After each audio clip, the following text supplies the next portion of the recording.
الحمد لله نحمده ونستعينه ونستغفره ونؤمن به ونتوكل عليه ونعوذ بالله من شرور أنفسنا ومن سيئات أعمالنا من يهده الله فلا مضل له ومن يضلله فلا هادي له ونشهد أن لا إله إلا الله وحده لا شريك له ونشهد أن سيدنا وسندنا وحبيبنا وحبيب ربنا ومولانا ونبينا محمدا عبده ورسوله وصلى الله تعالى عليه وعلى آله وأصحابه وبارك وسلم تسليما كثيرا كثيرا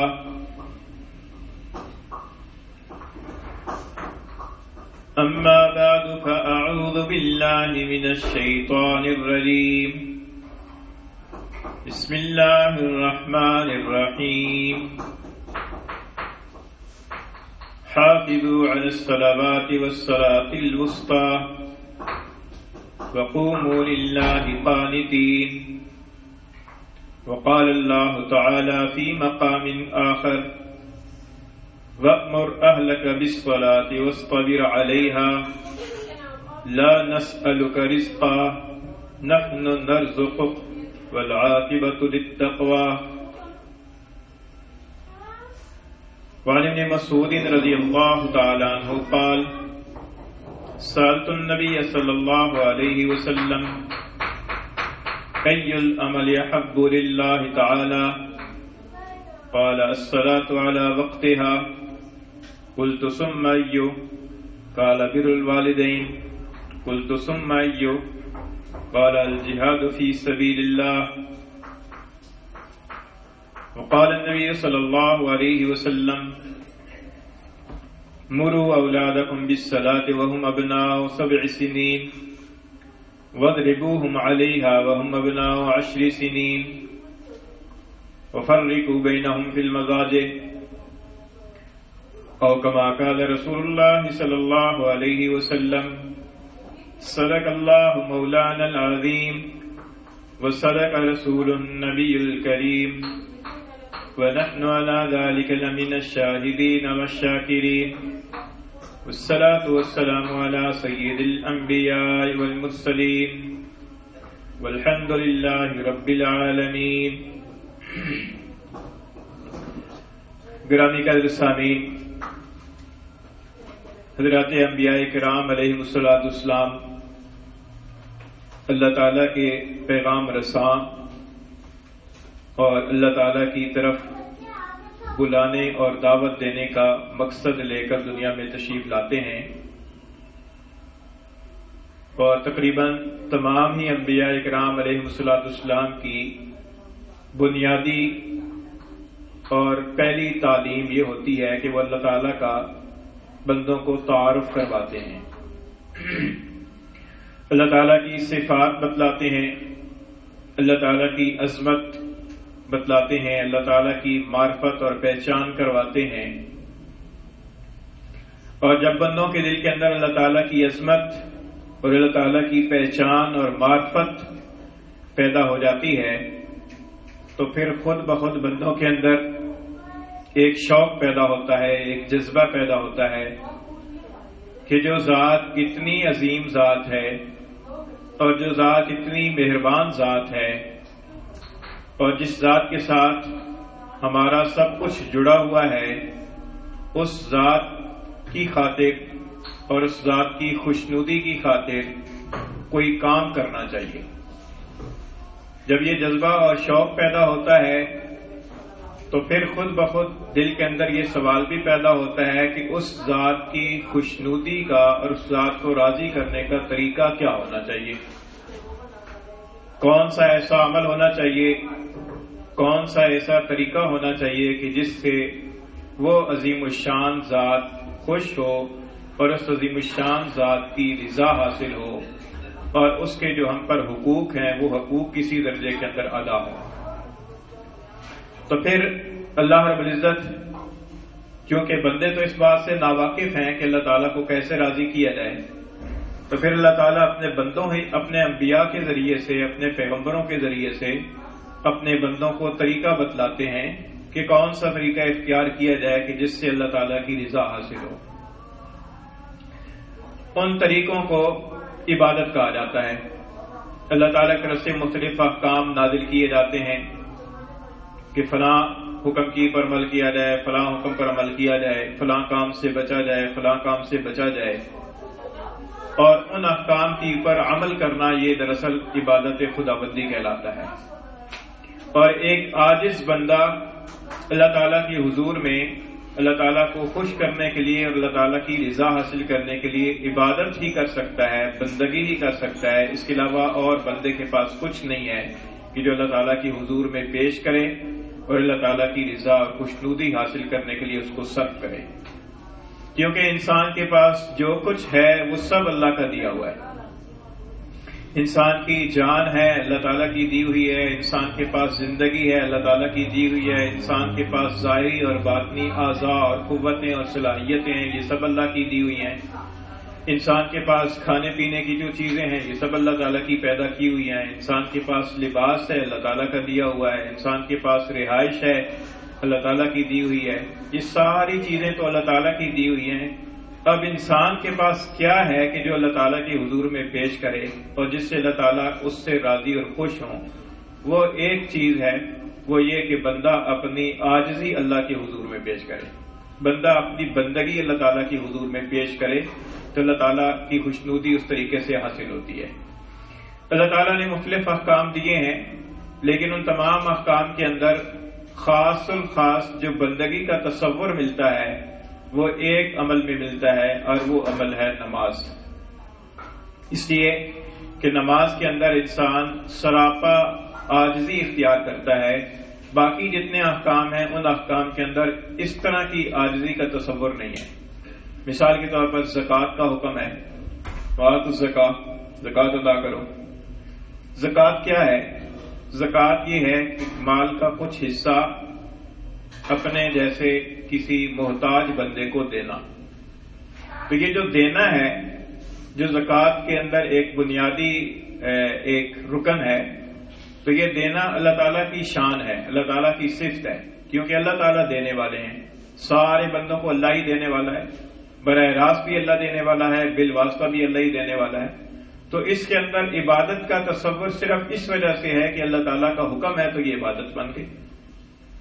اور روزہ کیا ہے؟ روزہ جو ہے وہ صبح سے لے کے شام تک کھانے پینے سے رکے رہنے کا نام ہے. کھانے پینے کو چھوڑ دینا یہ کس کی صفت ہے؟ یہ اللہ تعالیٰ کی صفت ہے، کیونکہ اللہ تعالیٰ بھوک اور پیاس سے پاک ہے. اللہ تعالیٰ کو نہ بھوک لگتی ہے نہ پیاس لگتی ہے. اللہ تعالیٰ ان چیزوں سے ورا اور ورا ہے. تو انسان بھی کچھ دیر کے لیے وہ کھانے پینے کو چھوڑ دیتا ہے، اس سے مستغنی ہو جاتا ہے. اس کے اندر اس کو عبادت کیوں کہا گیا؟ اس لیے کہ اللہ کا حکم ہے کہ عبادت ہے. لیکن نماز ایک ایسی عبادت ہے کہ جس کے اندر بذات خود عاجزی اور بندگی کا تصور موجود ہے، جو کہ عبادت کی روح ہے. چنانچہ حدیث شریف میں آتا ہے، حضور اقدس صلی اللہ علیہ وسلم نے فرمایا کہ الدعاء مخ العبادہ، کہ دعا جو ہے یہ عبادت کا مغز ہے، عبادت کا نچوڑ ہے. کیوں؟ اس لیے کہ دعا کے اندر انسان اللہ کے سامنے اپنے ہاتھ پھیلا کر بھیک مانگتا ہے، اور بھیک مانگنا اللہ تعالیٰ سے یہ عاجزی اور ذلت کی علامت ہے. اس وجہ سے دعا کے بارے میں فرمایا کہ یہ عبادت کا بھی مغز اور نچوڑ ہے. تو یہ چیز نماز کے اندر پائی جاتی ہے کہ نماز کیا ہے؟ نماز دو چیزوں کا مجموعہ ہے. ایک چند اذکار کا مجموعہ ہے جو سبحان اللہ اکبر سے لے کر السلام علیکم تک چلتے ہیں. یہ سارے اذکار ہیں، درمیان میں کوئی وقفہ نہیں آتا، بلکہ مسلسل اذکار چلتے رہتے ہیں.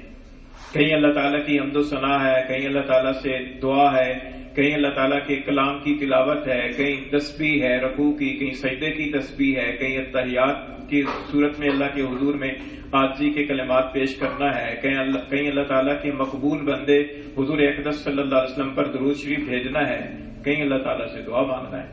حدیث شریف کے اندر آتا ہے حضور اقدس صلی اللہ علیہ وسلم نے فرمایا کہ تحریم و تکبیر و تحلیل و تسلیم، کہ نماز کی ابتدا تکبیر سے ہوتی ہے، اللہ اکبر سے، اور نماز کی انتہا تسلیم پر ہوتی ہے، یعنی السلام علیکم پر۔ السلام علیکم بھی ذکر ہے، اللہ اکبر بھی ذکر ہے۔ تو یہ اذکار کا مجموعہ، ایک تو اس کا بڑا حصہ اذکار پر مشتمل ہے، دوسرا حصہ افعال پر مشتمل ہے۔ افعال کیا ہیں؟ سب سے پہلے تو اپنے ہاتھوں کو کانوں تک لے جا کر گویا اپنی ساری چیزوں سے دستبردار ہو کر ساری چیزوں کو پسے پشت ڈال کر اللہ کے حضور میں حاضر ہونے کا تصور ہے۔ پھر اس کے بعد اللہ کے حضور میں ہاتھ باندھ کر عاجزی کے ساتھ کھڑا ہونا ہے۔ پھر اپنی کمر کو جھکا کر، جھکنا بھی ایک عاجزی کی علامت ہے۔ جب کسی آدمی کسی بڑے آدمی سے ملتا ہے، استاد سے، مرشد سے، اس کا جی چاہتا ہے کہ میں جھکوں، وہ جھکتا ہے، یہ عاجزی کی علامت ہے۔ اور بڑی عظمت والی ذات کی عظمت کی علامت ہے کہ اس کے سامنے جھکا جا رہا ہے۔ پھر اس کے بعد کیا ہے کہ اپنی ناک اور اپنی پیشانی، جو کہ سارے اعضاء میں سے عزت کی علامت سمجھے جاتے ہیں، ان اعضاء کو زمین کی اوپر رکھ دینا۔ یہ ناک کا بڑا مسئلہ ہوتا ہے نا کہ فلاں کی ناک کٹ گئی، تو جی فلاں مسئلے فلاں معاملے کے اندر یہ ہوا، تمہاری تو ناک ہی کٹ گئی۔ تو یہ ناک اور یہ پیشانی اور پیشانی کی پر کلنگ کا ٹیکا لگنا، یہ ذلت کی ایک محاورے سمجھے جاتے ہیں۔ تو یہ ناک اور پیشانی جو کہ اعلیٰ قسم کے اعضاء ہیں، ان اعضاء کو اللہ کے حضور میں زمین کی پر رکھ دینا، ایسی سطح پر لے جانا کہ جس سطح پر انسان کے پاؤں ہیں، اتنا زیادہ نیچے کر لینا، یہ اللہ تعالیٰ کی عظمت کے سامنے انتہائی تذلل اختیار کرنا ہے۔ اور پھر اس کے بعد کیا ہے؟ پھر اس کے بعد اللہ کے حضور میں ادب کے ساتھ دو زانو بیٹھ کر اللہ کے حضور میں مناجات کرنا، اللہ کے پاک پیغمبروں کی پر درود شریف بھیجنا، درود ابراہیمی، جس کے اندر حضور صلی اللہ علیہ وسلم پر بھی درود ہے، حضور کی آل پر بھی ہے، حضرت ابراہیم علیہ السلام پر بھی درود و سلام ہے، ان کی آل پر بھی درود و سلام ہے۔ اللہ تعالیٰ کے مقبول بندوں کا واسطہ دینا، اور واسطہ دے کر پھر آخر جا کر اللہ کے حضور میں دعا کرنا، اور دعا کے بعد پھر سلام کر کے دو طرفہ سلام کر کے اس معاملے کو ختم کرنا۔ تو نماز کی اس حیت کی پر اور نماز کے ان افعال کی پر اور نماز کے اذکار کی پر اگر غور کیا جائے تو یہ تصور ملتا ہے کہ اگر دیکھا جائے تو ساری احکام میں سے بنیادی درجے کی جو صحیح معنی کے اندر عبادت اور بندگی کا تصور لیے ہوئے عمل ہے، وہ عمل نماز کا ہے۔ اور یہی وجہ ہے کہ نماز کا بہت بڑا درجہ ہے۔ ایمان کے بعد اور اسلام کے بعد جو سب سے اونچے درجے کا عمل ہے وہ نماز ہے۔ حدیث شریف میں آتا ہے، حضور اقدس صلی اللہ علیہ وسلم نے فرمایا کہ اللہ تعالیٰ نے میری امت پر سب سے پہلے نماز فرض کی ہے۔ روزہ بھی بعد میں فرض ہوا، زکوٰۃ بھی بعد میں فرض ہوئی، یہ ہجرت کے بعد فرض ہوئے ہیں۔ مدینہ منورہ کی طرف ہجرت فرمانے کے بعد زکوٰۃ بھی فرض ہوئی ہے، روزہ بھی فرض ہوا ہے، اور باقی احکام بھی رفتہ رفتہ ہوتے رہے۔ نماز جو ہے نا وہ سب سے پہلے فرض کی گئی ہے، اور نماز کے لیے اللہ تعالیٰ نے زمین پر حکم نازل نہیں فرمایا، بلکہ اللہ کے رسول صلی اللہ علیہ وسلم جب معراج پر تشریف لے گئے تو وہاں پر اللہ تعالیٰ کی طرف سے یہ تحفے کے طور پر حضور صلی اللہ علیہ وسلم کو عطا کی گئی۔ اور نماز کی اتنی زیادہ اہمیت ہے کہ نماز اللہ تعالیٰ نے 5 ہی فرض کرنی تھی، لیکن اس کی اہمیت بتانے کے لیے سب سے پہلے 50 نمازیں فرض کر دی گئی۔ یہ 50 نمازیں فرض ہیں۔ پھر حضور اقدس صلی اللہ علیہ وسلم جب واپس تشریف لائے، چھٹے آسمان پر حضرت موسیٰ علیہ السلام سے ملاقات ہوئی۔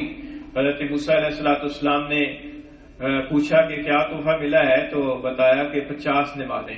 حضرت موسیٰ علیہ السلام نے فرمایا کہ اتنی نمازیں آپ کی ہمت نہیں پڑھ سکے گی، آپ واپس جائیں، آپ اپنی کمی کرائیں۔ حضور صلی اللہ علیہ وسلم واپس تشریف لے گئے، 5 نمازیں کم ہو گئی۔ پھر حضرت موسیٰ علیہ السلام کے پاس آئے، پھر کم کرائیں۔ یہ سلسلہ چلتا رہا یہاں تک کہ آخر میں 5 نمازیں رہ گئی۔ تو حضرت موسیٰ علیہ السلام نے پھر عرض کیا کہ آپ جا کر کم کرائیں، کہ میری امت پر 2 نمازیں فرض کی گئی تھی، وہ 2 بھی نہیں پڑھتے تھے، آپ کی امت 5 کیسے پڑھے گی؟ حضور اقدس صلی اللہ علیہ وسلم نے فرمایا کہ نہیں، اب مجھے حیا آتی ہے کہ 5 کم ہوتی رہی ہیں، اب اللہ تعالیٰ یہ فرمایا کہ یہ لینا ہی نہیں چاہتے، 5 کی 5 ہی ختم ہو جائیں۔ تو یہ 5 فرض ہوئی ہیں، تو یہ اس کی اہمیت بتانے کے لیے اللہ تعالیٰ نے ابتداءً 50 فرض کی، اور پھر بعد میں رفتہ رفتہ کر کے کم ہوتی 5 رہ گئی۔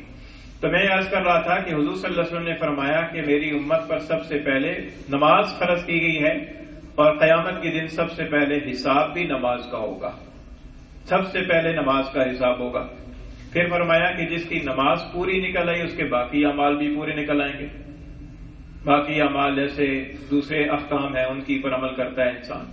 اور اگر کسی کی نماز میں کمی رہ گئی تو اللہ تعالیٰ کی طرف سے ارشاد ہوگا کہ دیکھو اس کے پاس کچھ نفلیں بھی ہیں یا نہیں ہیں، کوئی چاشت ہے، کوئی اشراق ہے، کوئی اوابین ہے، کوئی دوسرے نوافل ہیں، ان نوافل کے ذریعے سے اس فرض کی کمی کو پورا کر دیا جائے، اور نوافل کے ذریعے سے بھی فرض کی کمی پوری ہو گئی تب بھی انسان کامیاب ہوگا۔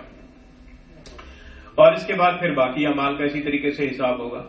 تو عرض کرنے کا مقصد یہ ہے کہ نماز اسلام کے بعد جو سب سے اہم قسم کا عمل ہے، حکم ہے، وہ نماز ہے، جس کی بہت زیادہ تاکید کی گئی ہے قرآن پاک میں بھی، حدیث شریف میں بھی۔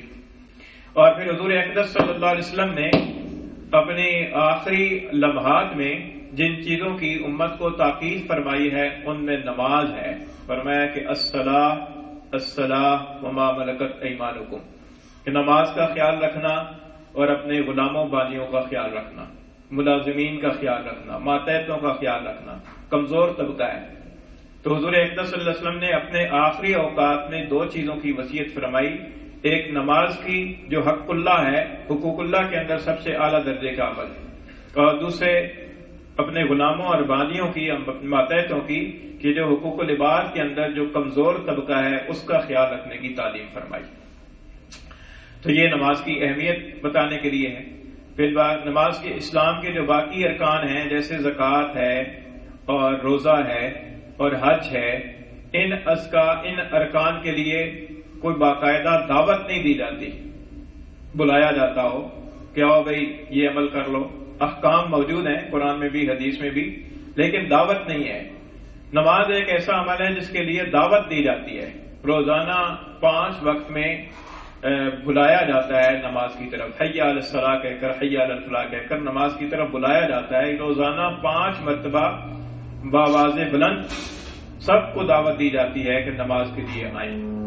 تو یہ نماز کی خصوصیت ہے اور اس کی اہمیت ہے جس کی وجہ سے اس کو بار بار اس کی طرف بلایا جاتا ہے کہ نماز کے لیے آئیں۔ اور یہی وہ واحد رکن ہے کہ جو روزانہ 5 مرتبہ فرض ہے، ورنہ زکوٰۃ سال میں 1 مرتبہ ہے، روزہ سال میں 1 مرتبہ 1 مہینہ ہے، حج زندگی میں 1 مرتبہ ہے، لیکن نماز ایک ایسا رکن ہے کہ جو روزانہ 5 مرتبہ ادا کی جاتی ہے۔ اس کے لیے مساجد تعمیر کی جاتی ہیں، اس کے لیے امام رکھے جاتے ہیں، اس کے لیے مؤذن رکھے جاتے ہیں، اس کے لیے باقاعدہ جماعت کا نظم قائم کیا جاتا ہے، اس کی طرف باقاعدہ دعوت دی جاتی ہے، اللہ تعالیٰ کی طرف سے بلایا جاتا ہے۔ مؤذن کے لیے اللہ کے منادی کا لفظ آتا ہے حدیث شریف میں کہ اللہ کے منادی کی ندا سن کر پھر گویا کہ اللہ تعالیٰ کی طرف سے بلا رہا ہے، اللہ تعالیٰ کی طرف سے وہ بلانے والا مقرر ہے کہ جو اللہ کی طرف بلا رہا ہے، اللہ کے حکم کی طرف بلا رہا ہے۔ تو یہ نماز کی اہمیت کی وجہ سے ایسا فرمایا گیا ہے۔ تو یہ ہے کہ نماز چونکہ اس کے اندر عبادت کا تصور بہت بنیادی درجے کا پایا جاتا ہے اور اس کی اہمیت ایمان اور اسلام لانے کے بعد سب سے زیادہ اہمیت ہے، بلکہ یہاں تک فرمایا گیا ہے کہ بندے اور کفر کے درمیان میں نماز چھوڑنے کا فرق ہے، کہ جو آدمی نماز پڑھتا ہے یہ اس بات کی علامت ہے کہ وہ مسلمان ہے، اور جو نماز نہیں پڑھتا تو وہ کافروں والا عمل کرتا ہے۔ اب دیکھیے نا جتنے مسلمان لوگ ہیں معاشرے کے اندر، کتنے ہی مسلمان ہیں، لیکن ہم نے سب کو کلمہ پڑھتے ہوئے تو نہیں سنا نا، کلمہ پڑھتے ہوئے تو نہیں سن کر کہا کہ یہ مسلمان ہے، لیکن جو مسجد کے اندر آیا ہے نماز پڑھنے کے لیے تو یہ اس بات کی ظاہری علامت ہے کہ وہ مسلمان ہے۔ اب جتنے بھی نمازی آتے ہیں وہ سارے کلمہ پڑھتے ہوئے تو نہیں آتے، اور نہ سب کو کلمہ شہادت اور کلمہ طیبہ پڑھتے ہوئے سنا گیا ہے، لیکن جو نماز پڑھ رہا ہے تو یہ اس بات کی علامت ہے کہ وہ مسلمان ہے۔ گویا کہ نماز پڑھنا مسلمان ہونے کی علامت ہے ظاہری درجے کے اندر۔ ویسے تو جو بھی آدمی اسلام کے عقائد اور اسلام کے بنیادی عقائد کو مانتا ہے تو مسلمان ہے، چاہے نماز نہ پڑھتا ہو، فرض کا تارک ہے، لیکن ہے تو مسلمان۔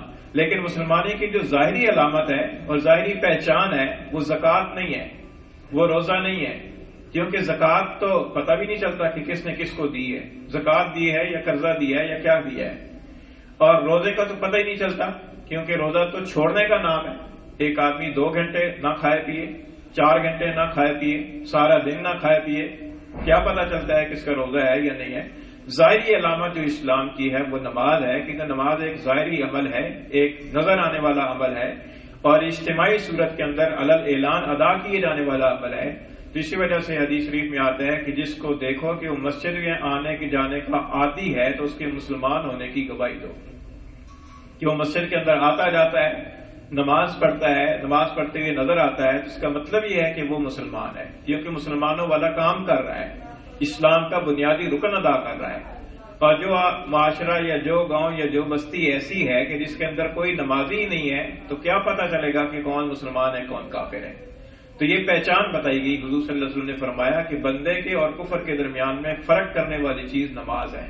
نماز کا چھوڑنا یہ گویا کہ دوسروں کے ساتھ مل جانا ہے، دوسروں کے ساتھ ظاہری اعتبار سے ملا جلا ہونا ہے، اور نماز کی وجہ سے فرق پڑ جاتا ہے.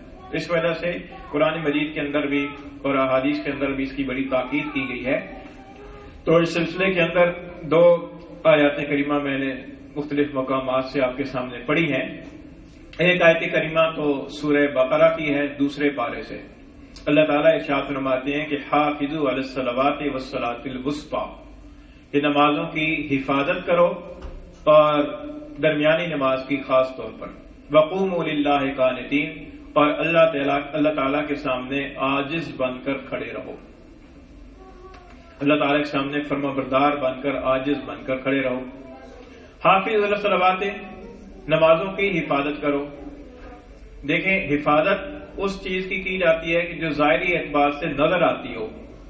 نماز کا تو ظاہری اور خارجی کوئی وجود نہیں ہے کہ اس کو کمرے کے اندر یا لاک کے اندر بند کر کے حفاظت کی جائے. حفاظت تو سونے کی جاتی ہے، حفاظت روپے پیسے کی جاتی ہے، حفاظت قیمتی سامان کی، قیمتی دستاویزات کی جاتی ہے. نماز کی حفاظت کرنے کا مطلب کیا ہے؟ نماز کی حفاظت کا مطلب یہ ہے کہ نماز کو اس کے جو ارکان ہیں، اس کے جو اذکار ہیں، ان کو صحیح طریقے سے ادا کرو. کتنے ہی نمازی ایسے ہیں، یعنی جو بے نمازی ہیں ان کی تو بات نہیں ہو رہی، کتنے ہی نمازی ایسے ہیں کہ جو نماز کے جو 2 بڑے حصے بتائے ہیں، اذکار اور ارکان، ان کے اندر کتنی کوتاہیاں اور غلطیاں ہیں، اور وہ نمازی اسی طریقے سے پڑھے چلے جا رہے ہیں. انہیں کوئی فکر نہیں، کوئی احساس نہیں ہے کہ میں اپنی نماز کسی کو چیک کرا لوں کہ میری نماز صحیح بھی ہے یا نہیں ہے. اللہ اکبر سے لے کر السلام علیکم ورحمۃ اللہ تک درمیان میں جو اذکار ہیں، وہ اذکار میں صحیح پڑھ رہا ہوں یا غلط پڑھ رہا ہوں، میرے اذکار کا تلفظ صحیح ہے یا غلط ہے. میں کسی قاری کو، کسی حافظ کو، کسی کو چیک کراؤں کہ میرے یہ جو الفاظ ہیں جس طریقے سے میں پڑھ رہا ہوں، آیا ٹھیک پڑھ رہا ہوں یا غلط پڑھ رہا ہوں، صحیح طریقے سے یاد بھی ہیں یا نہیں ہے. جو بچپن میں یاد کرا دیے گئے، جو بچپن میں جس لہجے میں سکھا دیا گیا، بس وہی لہجہ چل رہا ہے. یہ تو اذکار کی بات ہے.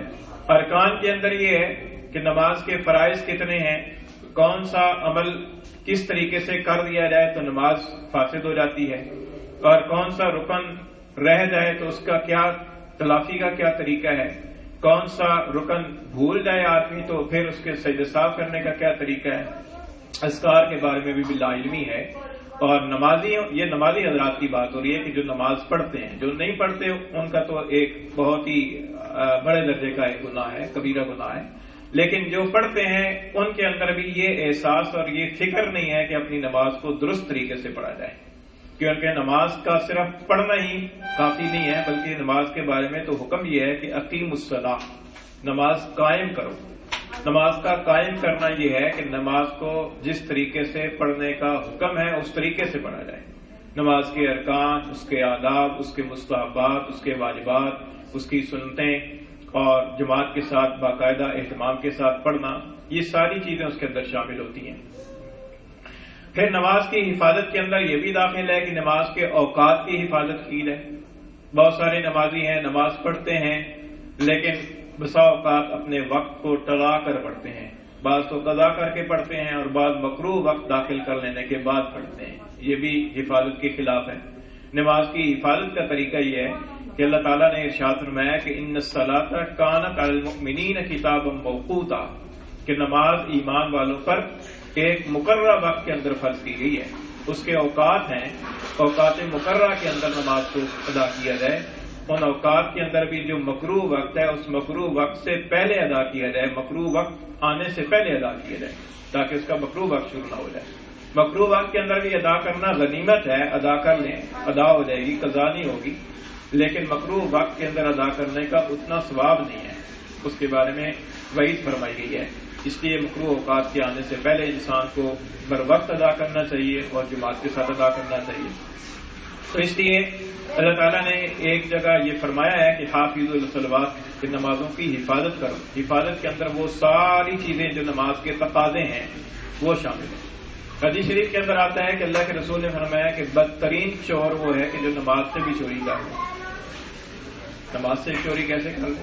جب نماز کی حفاظت کا حکم ہے تو نماز سے چوری بھی ہو سکتی ہے۔ جب سونے چاندی کی حفاظت کی جاتی ہے تو سونا چاندی چوری بھی ہو جاتا ہے۔ اسی طریقے سے نماز کی حفاظت کرنے کا حکم ہے تو نماز چوری بھی ہو جاتی ہے۔ نماز سے کیسے چوری کر لے گا؟ اللہ کے رسول نے فرمایا کہ اس کے رکوع سجدہ کو صحیح طریقے سے ادا نہ کرے، یہ نماز میں چوری کرنا ہے۔ اور حضرت ابن عمر یا غالباً حضرت عمر رضی اللہ تعالیٰ کے بارے میں آتا ہے کہ انہوں نے ایک شخص کو دیکھا کہ نماز جلدی جلدی پڑھ رہا ہے، تو انہوں نے فرمایا اسے بلا کر کہ لقد تخففت، تو نے ناپ تول میں کمی کی ہے۔ نماز کو صحیح طریقے سے نہ پڑھنا، جلدی جلدی پڑھنا، یہ ناپ تول میں کمی بھی اس کے اندر شامل ہو جاتی ہے، اور نماز میں سے چوری بھی ہو جاتی ہے جب رکوع سجدے کو صحیح طریقے سے ادا نہ کیا جائے۔ تو اس لیے حفاظت کا حکم فرمایا کہ نماز کے جو ارکان ہیں ان کو صحیح طریقے سے تسلی کے ساتھ ادا کیا جائے، اس لیے اس حفاظت کے حکم کے اندر یہ بھی شامل ہو گیا۔ والصلاۃ الوسطیٰ، اور درمیانی نماز۔ درمیانی نماز کی خاص طور پر تاکید فرمائی گئی، اس لیے کہ درمیانی نماز مراد اکثر و بیشتر مفسرین نے عصر کی نماز مراد دی ہے، کیونکہ دو نمازیں دن کی ایک طرف فجر اور ظہر، اور دو نمازیں رات کی ایک طرف مغرب اور عشاء، اور بیچ میں نماز عصر کی۔ عصر کی نماز کی تاکید خاص طور پر اس لیے کی گئی ہے کہ وہ وقت ہوتا ہے مشغولی کا، تفریح کا، بازار کے اندر آنے جانے کا، اور اس وقت کے اندر وہ نماز عموماً رہ جاتی ہے یا مکروہ وقت داخل ہو جاتا ہے۔ اور حضرت معاذ بن جبل رضی اللہ تعالیٰ عنہ سے منقول ہے، وہ فرماتے ہیں کہ ہر نماز ہی نماز وسطیٰ ہے، کیونکہ ہر نماز کے دائیں بائیں نمازیں، زور سے پہلے فجر اور عشاء کی نماز ہے، اور زور کے بعد عصر اور مغرب کی نماز ہے، وہ بھی نماز وسطیٰ ہے، مغرب بھی نماز وسطیٰ ہے، اس طریقے سے عشاء بھی نماز وسطیٰ ہے۔